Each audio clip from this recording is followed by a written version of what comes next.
What's up, everyone, and welcome to this episode of Revive Outdoors. We're here at ATA 2025 in the Latitude booth, and I am excited to share with you all the products that they are launching. It'll be this episode and one more, and then we'll have a third episode and probably more than that coming later in the year.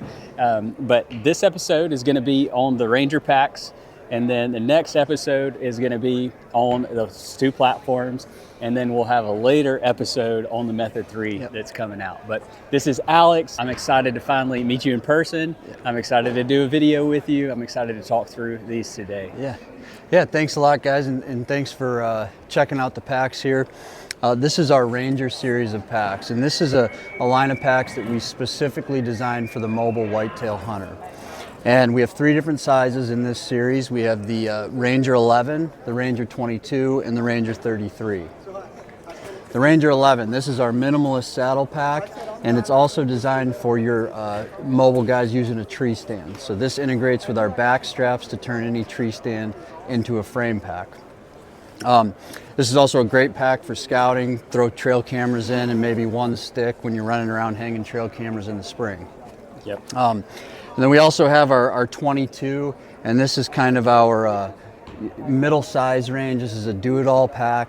This is one that I actually ran for 3 years prior to us coming out with it. This is part of the collaboration with TX5. So this, in my opinion, is the perfect size for a lot of mobile whitetail guys out there running a saddle. And the design of this pack, the focus of it was sizing first and foremost to get you through early season all the way to late season when you start to add layers. But it's also designed to allow you to pack your gear in the order in which you need it. And the point of that is to kind of avoid that yard sale, as we like to call it, at the bottom of the tree. We've all been there. So it's organization and size optimization for the Ranger 22.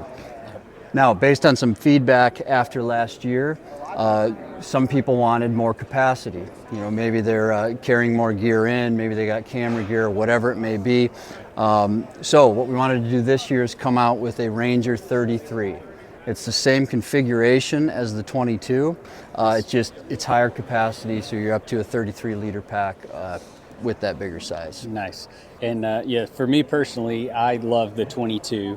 If I wasn't running camera gear, I would be in the 11. And so for those of you that are the true mobile hunters at heart, that are wanting to be minimalist, everything that you have and need, especially if you're running a bino harness, the 11 is the go-to. That's what I love. But I do love it for those quick in and out trail camera battery swaps, or whatever, just quick in and outs that I'm doing. But my pack that I ran all season this year was the 22. I loved it. Exactly what you said. It got me from early season all the way to late season. I love that it has molly all over it. And what I do when I walk up to the tree, as y'all can see here on the bottom, is it's got these buckles. I actually put my sticks there on the bottom. I walk through the woods, my saddle's already attached, or my platform's already attached underneath this here. This I call this like the garment kind of holder is kind of what I use it for. I usually have it off until it's late season, and then I threw it on for late season. But I have my platform on the outside of the backpack. I have my sticks here. Walk right up, quick detach those two buckles. You can start climbing right up the tree, get to the top, put my gear hanger up, hang the backpack on, and then set my platform. But this has allowed me to put camera arm, camera, all the other little knickknacks maybe that I carry, and then once late season got here, be able to add this back to it and throw on some layers.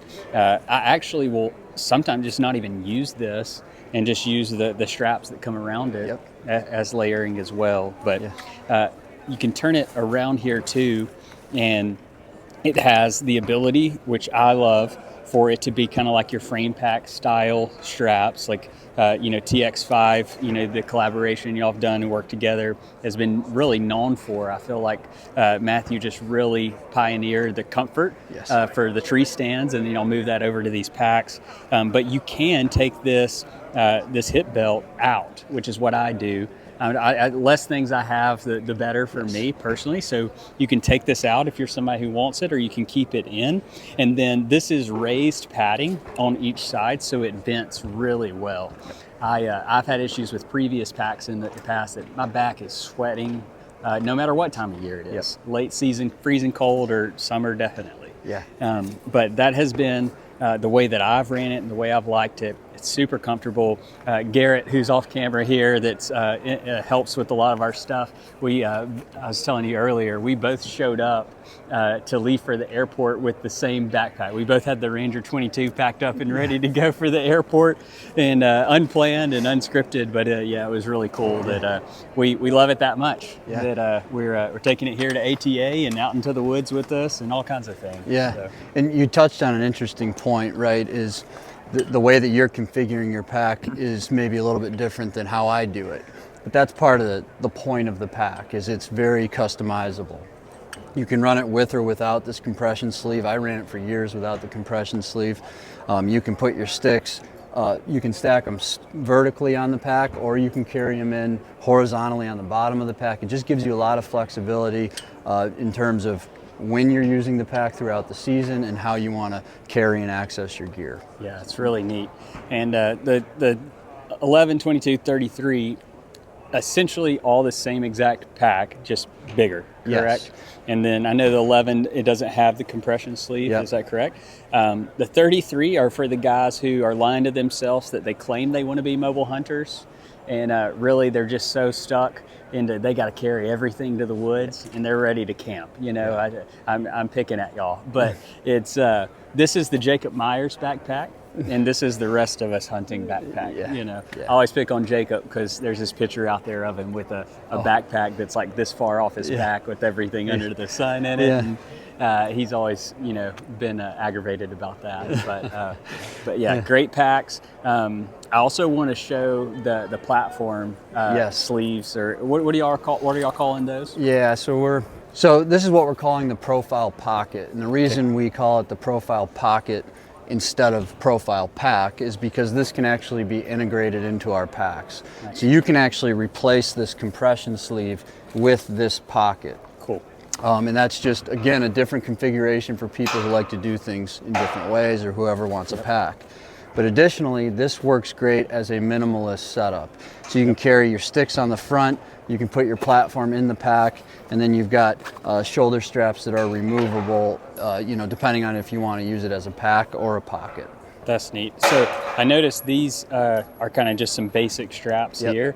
Are y'all going to provide an option for like the upgraded like backpack straps for this, or do we just pull them off of our Rangers and move them to this? Eventually we may. Right now it's going to come with just the simple straps. Cool. And the goal there was to just keep it as minimal as possible. Yep. But you never know. I mean, we're always upgrading things. This is the first generation of this, and so we'll see what happens. I'm really interested in this configuration you already have here. And so as y'all can see, it's kind of like how I have my backpack set up. The sticks, parallel to the ground, and you can quick detach them as you walk up to the tree. You could, with Molly, you could strap the camera arm here. I have actually have a Molly custom designed camera pouch that I could even put it up higher.